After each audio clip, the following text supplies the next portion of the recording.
1, 2, 3, 4.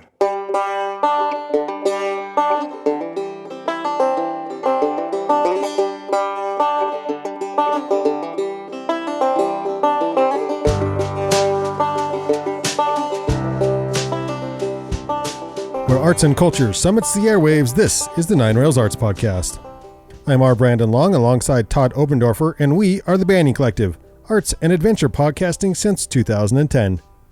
This episode includes an interview with Weber Arts Council Playwright and Residency program members.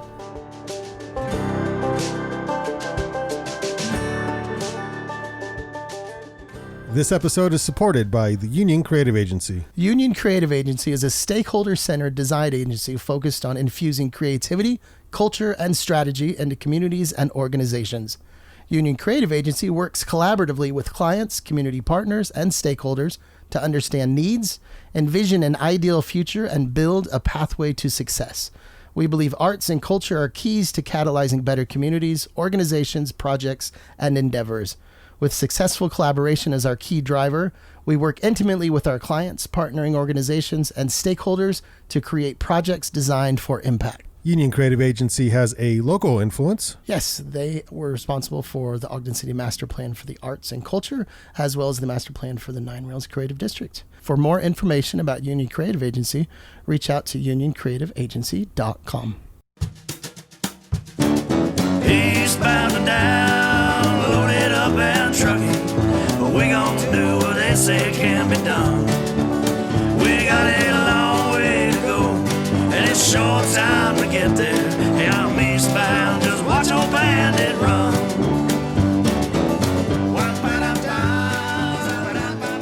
A little Proper Way, bringing us back here to the Nine Rails Arts Podcast. Thank you so much, The Proper Way.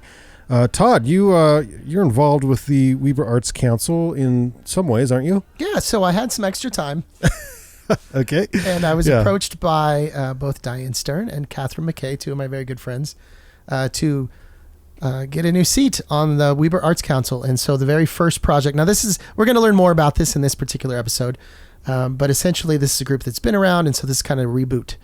I think that's a word that we can all recognize. And so the first project within the reboot is the Playwright in Residency program. And this, I'll probably stumble over that a few times. So they brought in a playwright to Ogden. Yes, from New York. Who stayed here for a week or so, right? Exactly. Yeah. Came out with a play that he was working on, and then essentially fleshed it out with actors, and they did an initial reading, and then he worked on it for some time, and then they did a final reading at the Black Box Theater at Ogden High, and the results were fantastic. Really very, very cool project. Very cool. Playwright is Daniel Rattner. You can hear more from the whole group here in this interview. Think to a new episode of the Nine Rails Arts Podcast. We are meeting at the Argo House. We've recorded here before. We are out in the think tank. Nice little view. It is a little bit better sound. It's still a little bit tinny, but it's not too bad. Oh, it sounds good. Okay, I think that we all sound good. Today's going to be a theater day. And so we're going to get to know the Weber County Arts Council, or the Weber Arts Council. What's the name are we putting on it? Weber Arts Council. Or Weber Arts? I like Weber Arts. So from now on, I'll just say Weber Arts. And then the pilot project for Weber Arts, which is the Playwright Residency program, which we're going to learn all about in just a minute. So I think first things first, everybody knows me. So this is Todd Oberndorfer. We're going to run around the circle, just a quick little intro. The idea with this too is that I learn a thing or two about you as well.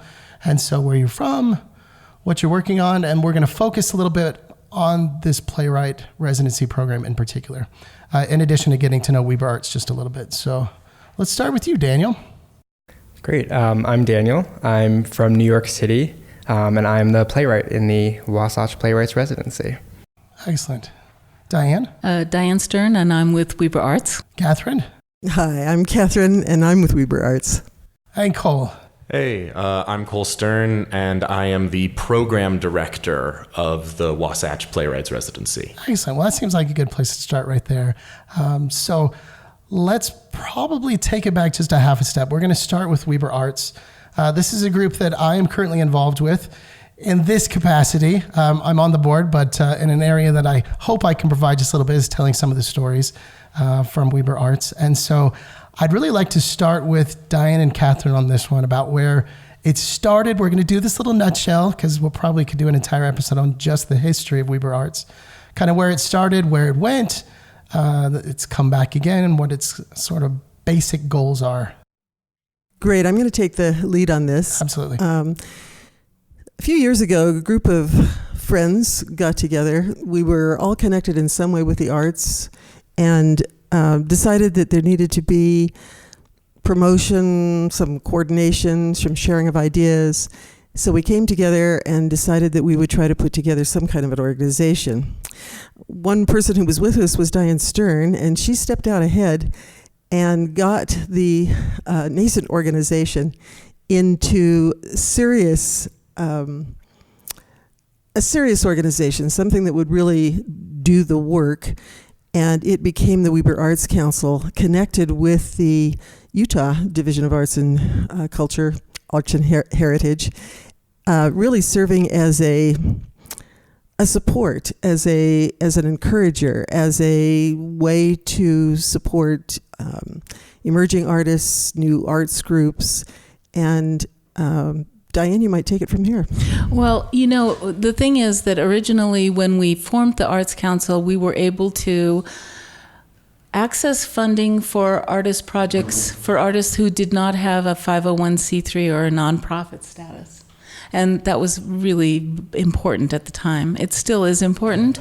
There have been some political changes, and so we had sort of a fallow period, 2 years, but now this is the pilot project for the new incarnation of the Weber Arts Council. And I just want to say one quick comment about this. I think that there really was some important work done by the Weber Arts Council in terms of helping emerging artists with grants and supporting organizations, and a real strong commitment to be a county-wide arts organization. Out of this came the Arts Summit effort, which was trying to list arts events, etc. And as Diane said, then we moved back as the county commission created their own arts council. But I'm excited that we are emerging again as Weber Arts and that we've taken on a new project, but it's still about support for new artists, new organizations, and it's still about trying to be part of this wonderful, thriving community in Ogden, Weber County, of arts and arts expressions. And so just following up with that, one of the things that happened was that Cole had brought this idea of having been in New York for a couple of years. You've known Cole for just a little while. Recognize that similar last name. Actually gave birth to him. Yes, yeah. okay, so we'll just address that once. It was troubling. But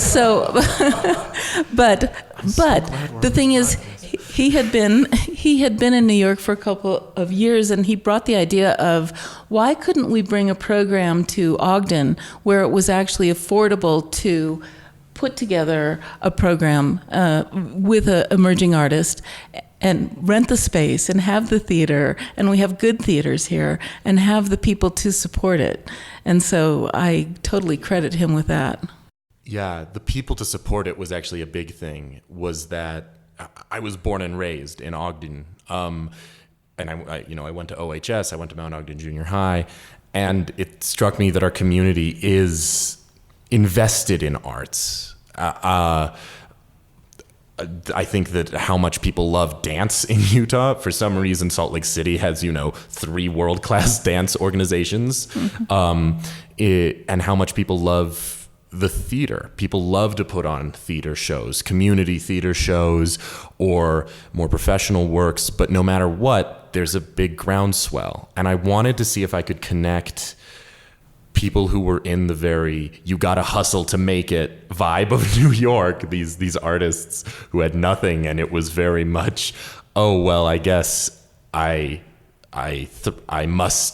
publish or die, and connect them with this very strong community that I think is very inviting, and also a wonderful place to realize artistic projects because it is broad-based support and there's not as much focus on the hustle, so to speak, which is, I think, a very rejuvenating experience. Well, we certainly appreciate you kind of getting things started there. Now, where did this idea, when was this first conversation that you had with Diane? First conversation was actually last summer. Yeah. And at that point, we didn't have a board. We didn't have an active organization. We had to get our business license up to speed. We had to get our 501c3 reinstated. And then when Cole came back at Christmas, I think he maybe. put it together as an actual proposition. Could we bring something here? We took it to the board, and the board said, and actually you weren't even there then. No, once it already got started, said, we can do this as a pilot project. We had money left over from when we were active before, and we worked out the budget, and I'm ashamed to say what that budget was because it wouldn't buy you, 2 days in New York, but it is a little bit more cost effective going this direction, I imagine. For it, But the other idea was to bring somebody in who was not from here. There's two sides of this. To bring them in, to show them this is Utah, and it's pretty great, and it's affordable, and you get your work done, and then let them take Ogden with them out into the world. And also have a chance for them to interact with artists here and have artists here interact with them so that we start to create a more sort of a bigger spider web of connections across the U.S. Yeah. But I have to say, a year out is better than the few months that we put this together in. And let's be honest, this came together very, very quickly. It came together. I think this project could have been, not that it needed it. I think it's all come together extremely well, but meaning that you put this together very quickly. Yeah. And sweated bullets doing it. Yeah, we didn't really know that it was 100% going to happen, that the board would approve it and everything would happen until March-ish, late February, early March. I'm thinking of the fact that you got the cast together the week before Daniel came out. Oh, please don't talk about that. We had this problem where, so we got it together. We're like, oh, this will happen by then. But then we needed to create a selection committee. We needed to give enough time to accept applications. Then we needed to pick somebody. And then only when we picked a playwright, who was Daniel this year, could we be like, oh, well, here's a director who would be good for that. And only when we picked a director could we say, oh, here is a good set of actors to work with. And so this seems like a good, before we get too far into to Daniel's position, as far as the parameters of the program and how it developed sort of naturally on the fly and like initially, this is what this residency is going to consist of. Oh, just run through the... Yes, I mean, sure. Pre-Daniel. Yeah. So pre-Daniel, the... I know, can you even imagine a time? A time impossible. So pre-Daniel, the idea, as I said, was to sort of connect New York artists and Utah artists. And I need to really thank a couple people, Philip Himberg and Christopher Hibma, who are the respective heads of the MacDowell colony, the MacDowell colony. It's an Irish pronunciation that I'm terrible at, which is an artists colony in upstate New York, and the Sundance Theater Festival, both of whom sat down and talked with me and said, if you're going to do a program, you need to decide what it is. Yeah.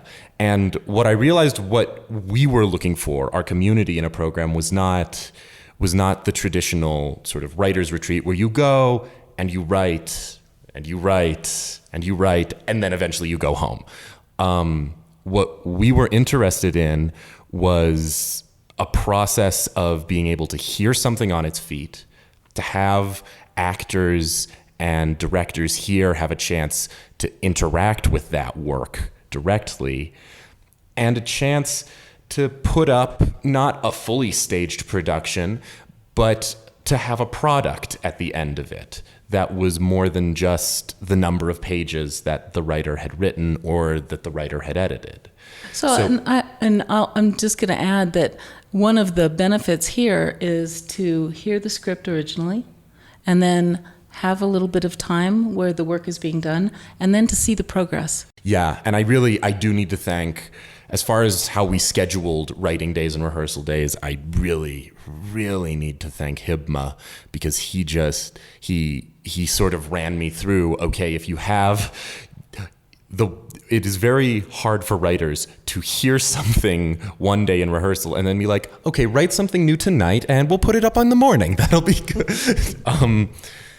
And so the idea formulated that we would have 2 weeks, that was a good length. That was a time that people tended to be able to get off work, or that fit into a holiday or something like that. So it's a good enough time, I think, to really absorb a little bit of the culture here. Exactly, yeah. And we really didn't want it to be rushed. Like, come here, see a Raptors game, see the Union Station, get the hell out. We didn't want that, and so we created this 2-week program. It starts with a reading of the script as it arrives to us. And then that first week, there was just, I think, one true rehearsal, to hear a few more things. And then there's a long weekend where the writer, in theory, has the ability to, for 4 days, really rework the script based on what they're hearing, and specifically hearing, even if a script has been performed before, as this one was in a university setting, to hear it in other people's mouths who weren't there as the thing was being written. Then there is a public workshop taught by the writer, so that the community has a chance to get some of that writer's knowledge and some of their specific specialty. And then at the end of the 2 weeks, there is a final semi-staged reading where it is performed. So, good pitch. When you first heard it, Kathryn, what were your thoughts?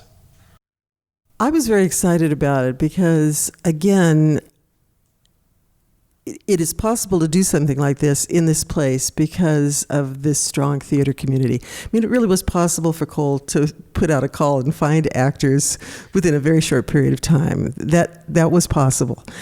The other thing that was exciting was that it was very much in the spirit of what we hoped the Weber Arts Council was going to be in the first place. Supportive of artists, bringing together what expertise that we could find to help that process, to bring both people who are in the arts, but also people who love the arts together. And I was very, very excited about this renaissance or this renewal of this particular organization. And, one of the many gifts that we were given is that we had a review panel that was Jed Broberg, who from Ogden High, Jenny Kokai from the university, and Jerry Rapier. They reviewed all of the applicants for the How many applicants did you get? 6. Yeah. 6? That's fantastic. Yeah. And I should note, we heavily limited who could apply. Yeah. But because it was high school, college, and professional theater, I felt like this really did speak to the community, not just to say, who's the next big guy, which of course is you. And so, Cole, when you were taking those original applications, you said you did limit it down and focus. Yeah. Where did Daniel need to be? So where Daniel needed to be, so I talked with the MFA playwriting program at Columbia, which for my money is right now the best playwriting MFA in the U.S. It's a wonderful program with Lynn Nottage and David Henry Wong heading it up. And we should say that he was here for the 150th. Yeah, this was the weirdest thing. I talked to. I know. It was the weirdest. I sent David an email like, "Oh, I'm doing this program that we're wanting to ask specifically Columbia students for. It's in Utah. I know you probably don't know much." He goes, "Oh, I was there last week. I met Jerry Rapier. We had a great time." That's what you're like. Of course, that's happened too. It felt just slightly faded, and so we decided that we were interested in current MFA students from the Columbia Playwriting program. And that why do you think that was so important? So I thought that was important for a couple reasons. For one, they are in New York. This is like I'm going to go from broadest down to most specific. Sure. The big broad thing is they're in New York, where resources are so extremely scarce. It is a tremendous lightning rod for talent. We have people in the playwriting program from all over the world. But these are people who, unless they come from exceptional wealth, are not able to get rehearsal space. Which is what you mean by resources being scarce. Yeah, being rehearsal space and rehearsal time, and also, as I say, this sort of just general community groundswell. It's hard to get that to happen in New York just because it is so busy and so cramped. More specifically, I liked the Columbia program because it is remarkable the production that these playwrights do. They turn out hundreds of pages every semester, just pounding away. And Daniel, is it a tear? It's a tear of happiness. It's like a tear of pride. A tear of pride. Yeah. Well, I think, if I could just, though, they turn out these hundreds of pages. They then, I know, ruthlessly edit themselves, which is a very hard process. And they go, and because of how the Columbia program is structured, they learn how to put themselves up.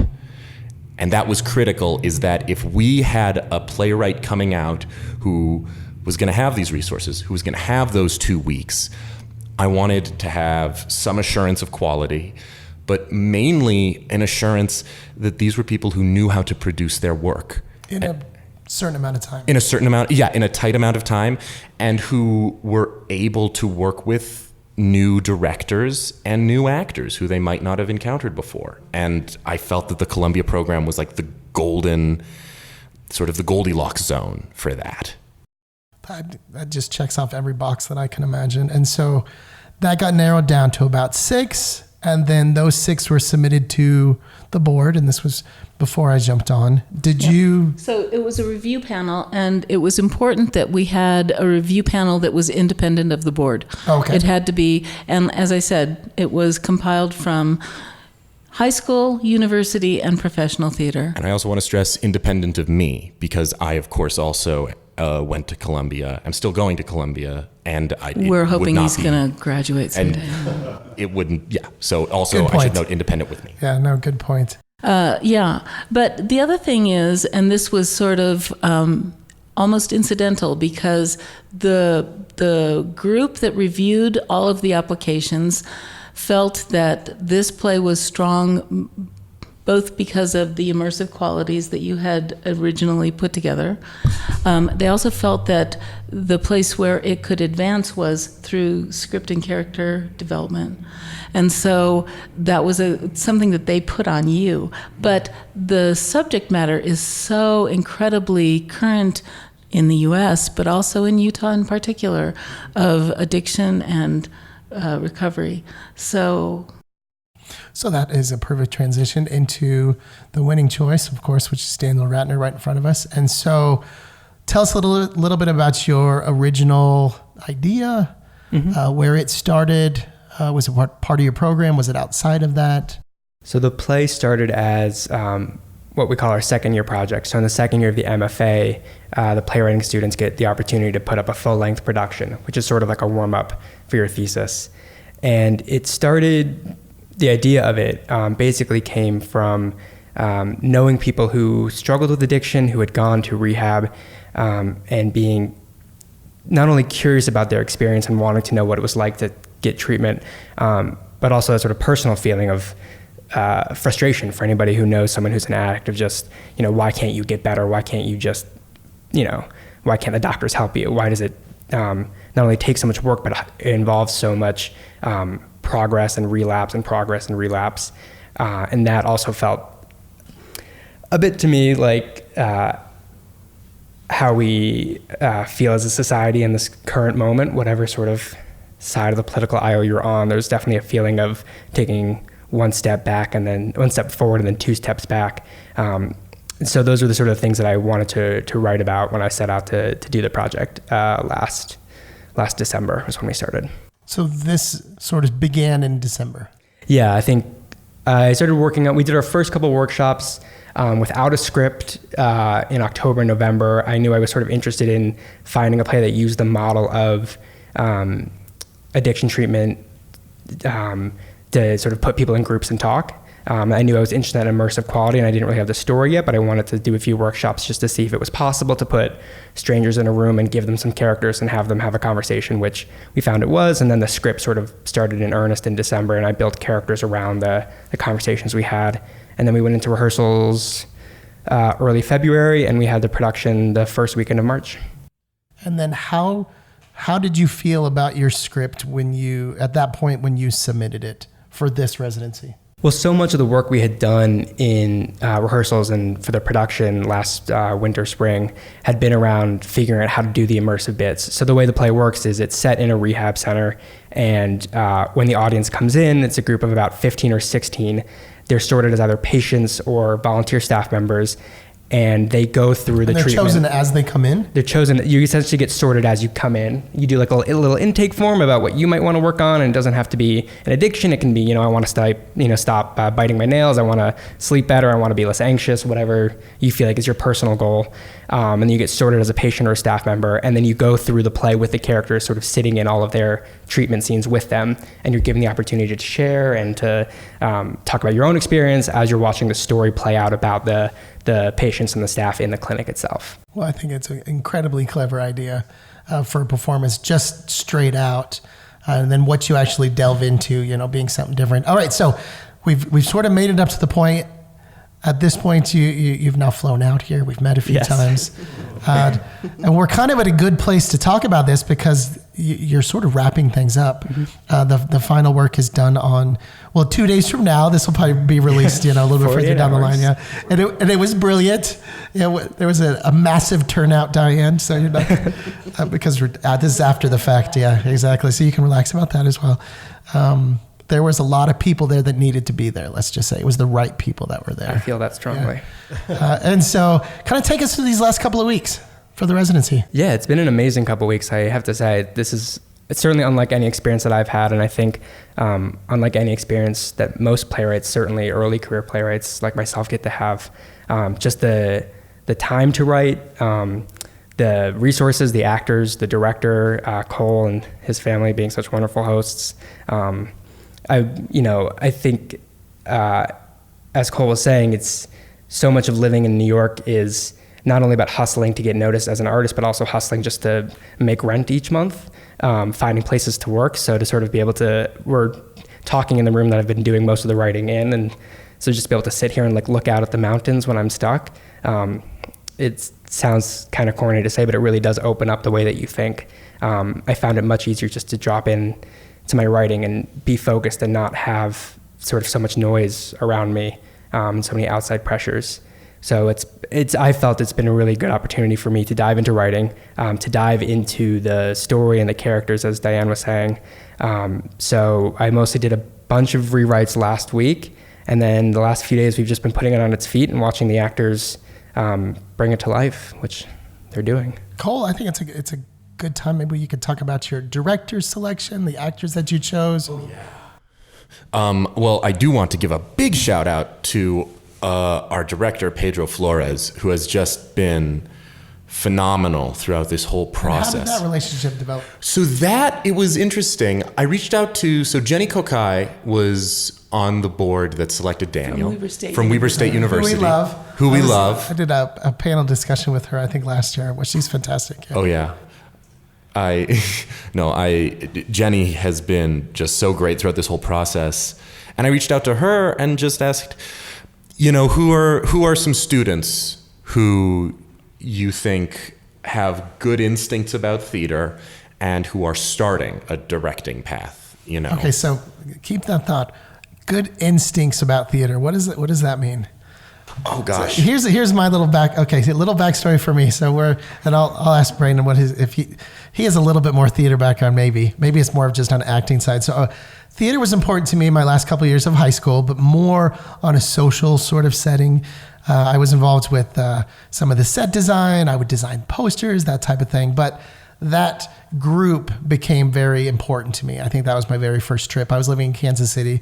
My very first trip to New York was a field trip with theater students and my theater teacher, which essentially just meant a week or two in New York, basically unsupervised group of kids. We saw a bunch of plays and musicals. We all made it back alive. I think it was the last of those trips. But so I think that the only time I ever spent on the stage was ensemble pieces where they couldn't ever hear me specifically, right? I think just collectively, but that was about it. And so when it comes to like these instincts, this is where I get to learn a little bit. Oh, sure. I mean, it's hard because there's so many different sort of styles of theater. It's hard to define instincts. But one thing I would say is someone who is at home in their decisions, who makes a decision and understands why they did it and also is willing to admit when that decision didn't work. It's, I think theater instincts, Anne Bogart, who's the head of the directing program at Columbia, talks a lot about Joha-Kyu, which is this Japanese concept of being of waiting until a move is right, until the feeling in the room is correct to make the next step. And that is sort of, that there is an instinctual thing which I don't know how to describe. It's knowing, okay, that scene's over. We need to go to the next scene. Or, okay, that character, we're not supposed to like them, but right now we're hating them, and that's the move too far. It's really hard for me to describe. It's about knowing when is the right time to move to the next scene, when is the right time for the character to start talking or to start talking, and how to get into a rhythm with a show. You certainly can have very, very long rhythms. You can have very tight, quick rhythms. Think Ivo van Hove for the first one, let me see how long in Danish I can make this show. The late great Hal Prince for the second one, how tight can I make it? How staccato can I make it? Both of those are examples of instincts, but it's being able to feel the rhythm of a show and being at home in your decisions about that show once they are made.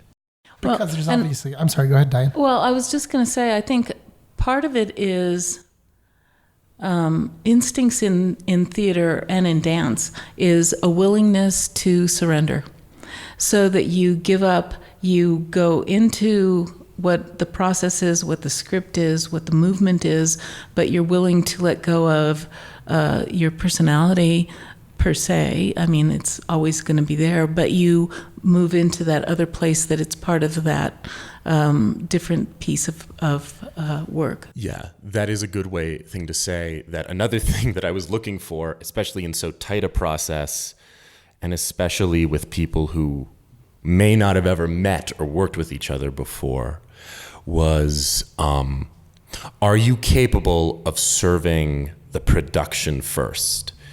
There are many great directors, and arguably both the ones I talked about are directors like these, who serve their styles first, and that just wouldn't work in this particular process. We had to find someone who could let go of their ego a little bit, and also could on occasions let go of some of their thought, some of their more specific thoughts, and go with what the show was becoming in that brief time with these specific people. And Pedro, I think, is really a wonderful director in that he has a style, and he is masterful at talking with actors. He really understands how much he needs to give and then how much he needs to let them give to get them to the place that they need, that the show needs to be. Am I doing him justice? Am I saying that right? Yeah, absolutely. Yeah, he's really wonderful with the actors, which is also something we didn't have as much time to focus on in the production last spring, because as I said, we spent so much just figuring out the logistics of the immersive. How does the audience move through the space? How do we give them their instructions? How do we make them comfortable? How do we get them to share? And so the acting and the character stuff, we had fantastic actors, but it wasn't the primary focus of that production. And so to be able to dive into that with someone who's so attuned to those concerns and so equipped to talk to actors has been really great. And so where this particular program is focused on the playwright, right? Most of the decisions from the director to the actors, everything is really to heighten the playwright, this particular script, the final results. Is it all of it? It seems to me it's almost residency for the entire group to some degree, from Pedro to the actors to you, of course, Daniel, to all of us having an opportunity to partake, as many of these readings as we can. Yeah, I hope so. And I think, I know Pedro came into this wanting to work on new work, and so I think he's getting more experience with that. If the actors, for those of them that are interested in that, which I think is all of them, it's an opportunity to work on a project where the playwright's in the room and be able to ask questions, suggest changes. We are able to have a conversation in the room about this line sucks, and I'll be like, okay, I'll fix it. No one has said that exactly yet. They're too polite. They're too nice. I'm going to say one quick thing, which is one of the important things, and Cole brought it up on different occasions, but one of the important things in my life as a presenter and as a board member with this organization has always been that you pay artists. We don't pay them much, but we pay them. And I think that one of the things that we look to in future is recognizing the value of those arts in our community and making sure that we can get them closer to their rent. Yeah. That is a huge deal for me personally. I think it's really important to pay artists. When we did because we were doing the production in the spring through university, we couldn't pay our actors. Yeah. And obviously I wasn't getting paid. I was paying to do it as a student. So it's incredible that actors are able to be paid, that Pedro's been able to be paid, that I've been able to be paid. I'm paying my rent this month with the money I'm making here, which is an enormous thing for a starting out playwright. I can't say enough about how incredible that experience is. It's very rare to not only get to do work, but then to be paid for it and to be compensated for it. That's just a huge gift. Yeah. And I do want to say that Kathryn was also quite insistent on that. It's critical. Well, we were lucky that we had some funds, and again, people have stepped up and supported this project with their own donations, and it's been wonderful. Mm-hmm. Yeah. And that's a big part of even the events that we start putting together in town and things like that. That discussion is almost always brought up at the very beginning. It's not something that's figured in later on. It's just not going to happen if we can't find a little bit. It may not be, the full amount that you want, but the actors, the artists are getting paid something. Yeah. Because their work has value. It's that is the critical thing, is that the work of an artist has value. That's right. And I'm just going to say this and you've been on grant review panels, and I've been on a number of them regionally, nationally, and in the state.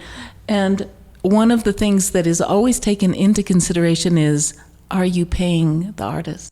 Yes. And a lot of times the answer is, but they're doing something they love, which actually also doesn't get you closer to the rent. And I will also say that getting paid the stipend while I'm here has also made it possible for me to enjoy being here more. When you're back home, part of the thing that makes it hard living in New York is that you have to spend most of your day working to pay your rent. Exactly. And then you go home and you're like, okay, well now I've got from 7 to midnight to write.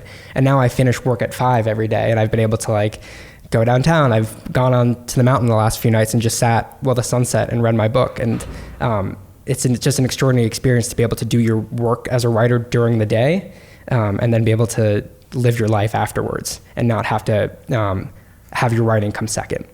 Yeah. Yeah, I do just want to shout out Daniel, though, in particular, because he has dove in. I went to a Raptors game. I went to the nature sanctuary. That's what I'm talking about. Yeah. No, this is what was amazing is the second Daniel got here, he was like, wow, what are the Utah things to, or more specifically, what are the Ogden things to do? You know, he had been in the state less than 2 hours when he went to the Union Station and was like, wow, this is so great. And there was bags were still in the car. Oh, that's right. His bags were still in the car. And we went to the farmer's market. Yeah, and we went to the farmer's market. The next day, I took him up to the waterfall. And I do want to say it was really fun. Daniel was born and raised in New York City. We got to the top of the waterfall and he looked up at us and said, oh, I guess I need to live in Utah now. It was just, but I feel like you've really had a chance to take in the culture here. Definitely. And also people have been so great about coming to things like the reading. We even had a few folks in rehearsal this afternoon. Kathryn had us over for brunch over the weekend. And so getting to meet people too, not only do I get to know more about the town, but it also informs the work in a way. And so all of that is, I spent a couple years before I went to grad school working for a playwright who did sort of documentary theater going into communities. And those productions, I think, are a lot more rewarding than productions in New York, where so much of the experience of going to theater is you pay an exorbitant amount of money to see a show, you see the show, and then you immediately drop it to go have drinks afterwards. And it's like just sort of another pastime rather than something that gets folded into your life. And I think I've been here for almost 2 weeks. It feels like longer in a good way, but I also feel like I've gotten to know the community in a way that most theatrical experiences don't sort of make room for. Yeah. And a lot of writers' retreats don't make room for. Yeah, because you're with other writers. You're not with people outside the arts or people who have a different interest in the arts. Can you shout out to the cast to say their names? Oh, yes. I really must. We have a great cast. They've been, what a wonderful cast. Joseph Evans, who plays Carver, Legera Edmonds Allen, who plays Amanda.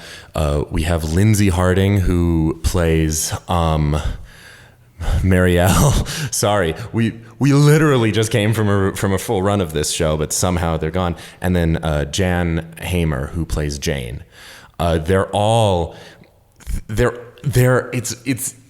love, for one thing, there is a gigantic age range in there, which I think is great. We have people who are fresh out of high school working with college professors, and they've all committed. That's the thing that's amazing to me, is they've all committed to this.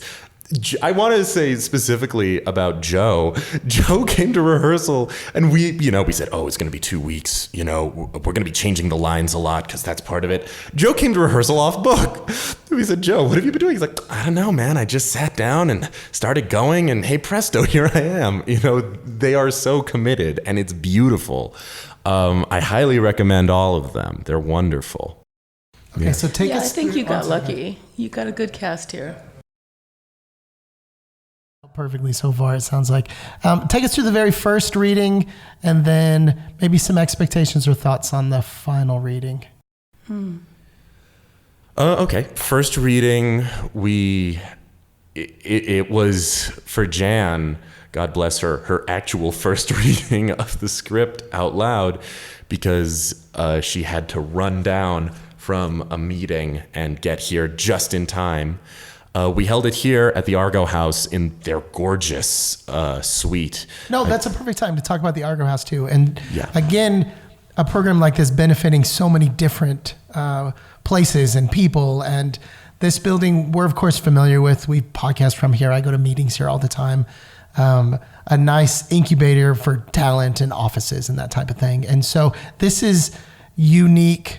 This is the first, residency, anything like this that's done in this space. Yeah, well, Daniel was, I think, a little surprised at how nice our rehearsal room was. Well, it's funny because we came from the airport, we parked on the street over here, we walked you through the space here, and I think you were impressed. Very much so. And then it was Saturday, so we did hit the market, the farmer's market.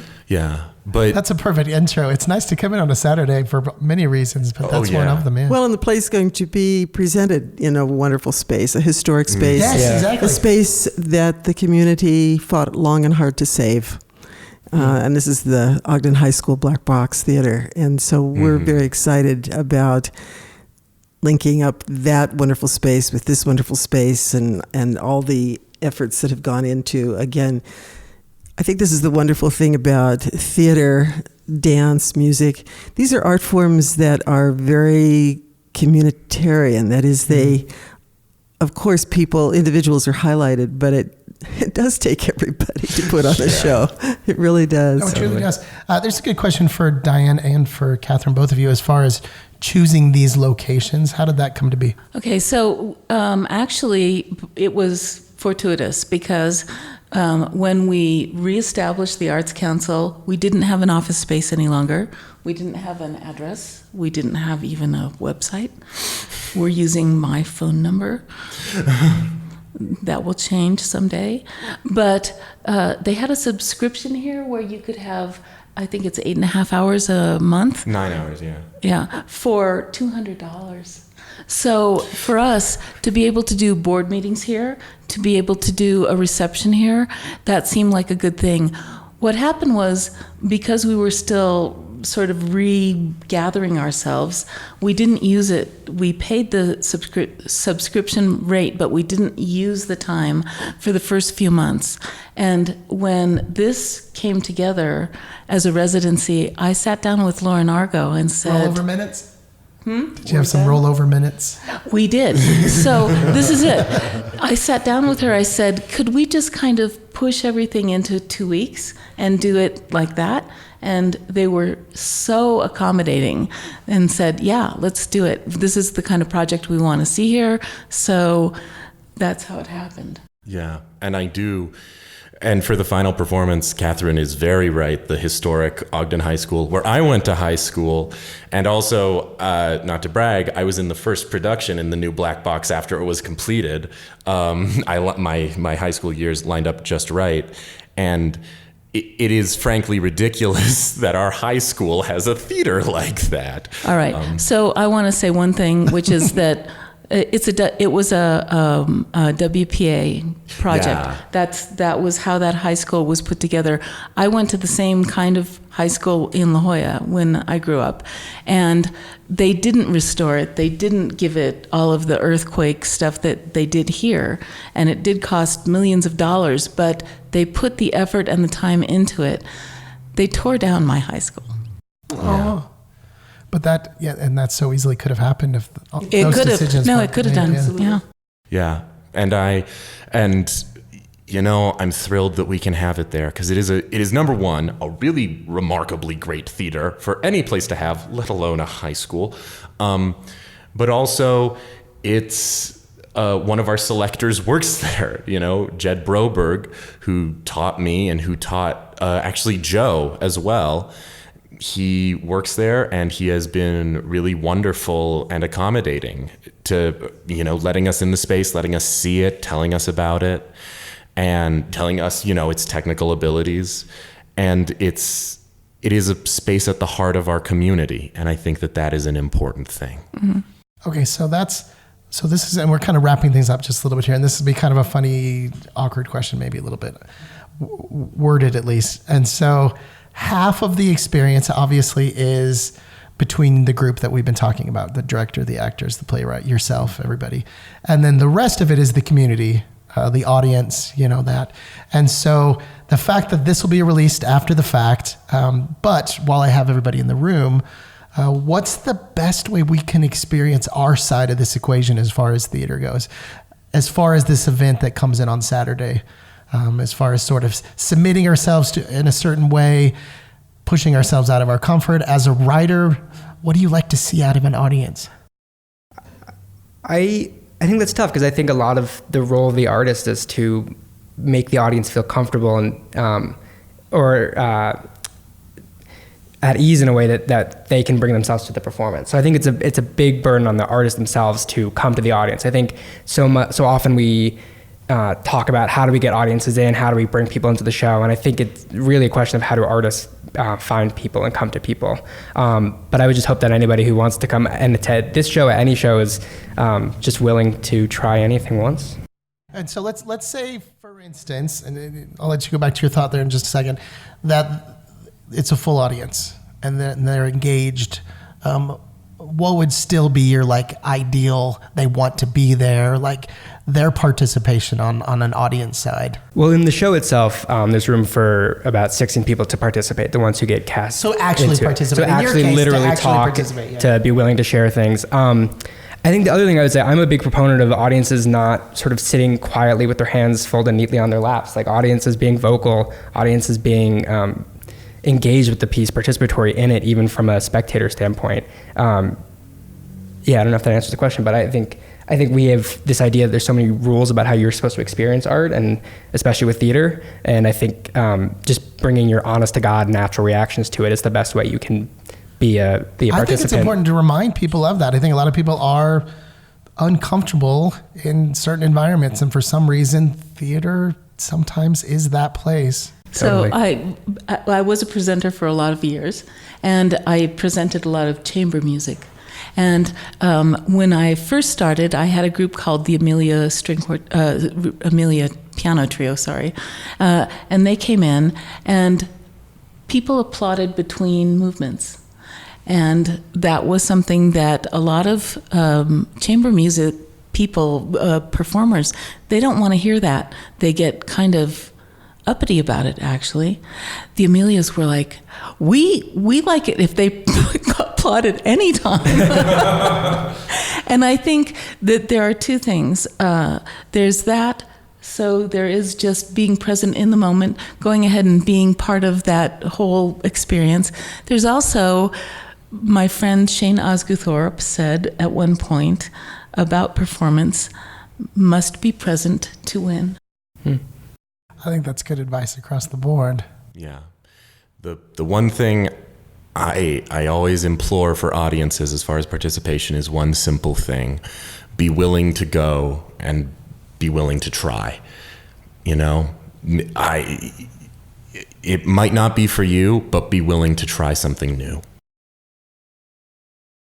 Any last minute thoughts? I would love to just keep this going, but I think we're kind of at a good time right now where we're not losing our audience. Any last thoughts? I just want to say thank you to Diane, to Cole, to Kathryn, to everyone involved in this for bringing me out here. It's been a once-in-a-lifetime experience, and I don't say that lightly. So We're glad to have you here. We're very glad to have you. Yeah, we got lucky. I think we got lucky. Yeah. I think on that note, anything, Cole? You know, it was interesting when I was younger. I was so obsessed with leaving Ogden, with saying I was going to get out and to go to New York or Chicago and do theater there. My closing thought is that Ogden is a great place for theater, that we have a community that offers something unique, and that I hope, and I think, and I do believe that programs like these will keep happening, and that we can really grow the arts in Ogden, and and make it not only a place for high adventure sports, but high adventure theater. And that's very exciting to me as a hometown boy. We're going to leave it at that. Well said, sir. All right, put a bow on it. That is a wrap for episode 18 of the Nine Rails Arts Podcast, produced by the Banyan Collective, arts and adventure podcasting since 2010. Do not miss an episode of the Banyan Collective's Nine Rails Arts Podcast as we explore what it means to be an adventurous creative in 2019. Here are the stories of Ogden's new Nine Rails Creative District, including those of the district's epicenter and home of artisans, designers, and creatives within the Monarch building. Follow the Nine Rails Arts Podcast on Facebook and also on Instagram at the number 9 for Nine Rails. And for more from the Banyan Collective, simply search the Banyan Collective on iTunes, Spotify, and YouTube. This week, we'll leave you with a little something from our van sessions as recorded live during Ogden's First Friday Art Stroll. This is Kendrick Zane. 1, 2, 3, 4.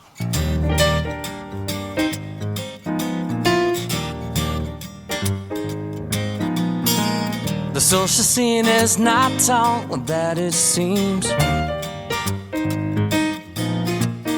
Everybody's walking in their sleep. They're running round and round, but for what I just can't see. Life's not all that it's cracked up to be here in the city.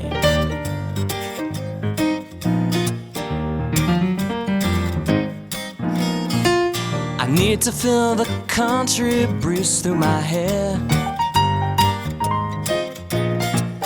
When I close my eyes at night, I'm there. I don't know what the future brings, I can't tell you where I'll be, but you can bet that it won't be here in the city. I look back on the times that I thought about this place, and hope that one day I might finally see.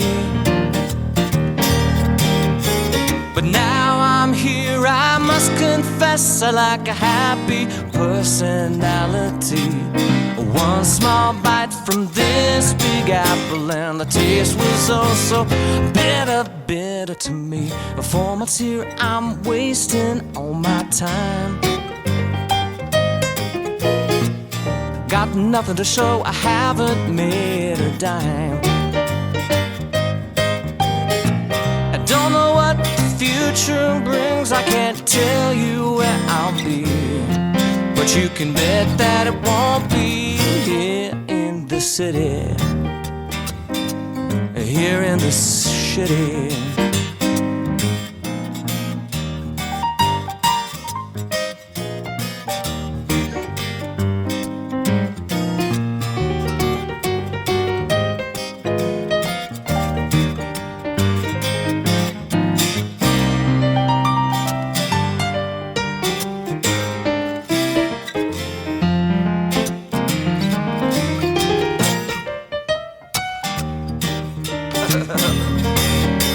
I look back on the times that I thought about this place, and hope that one day I might finally see.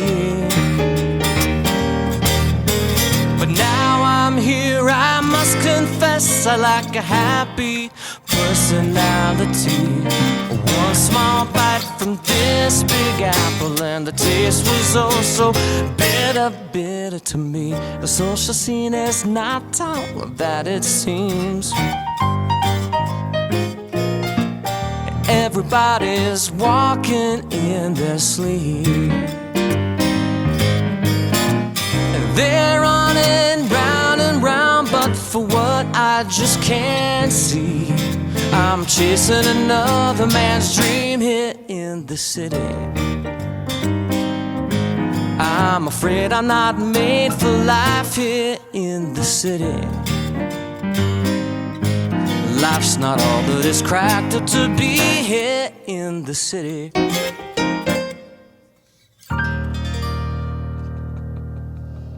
Yeah. Kendrick Zane with Tommy Hopkins on guitar.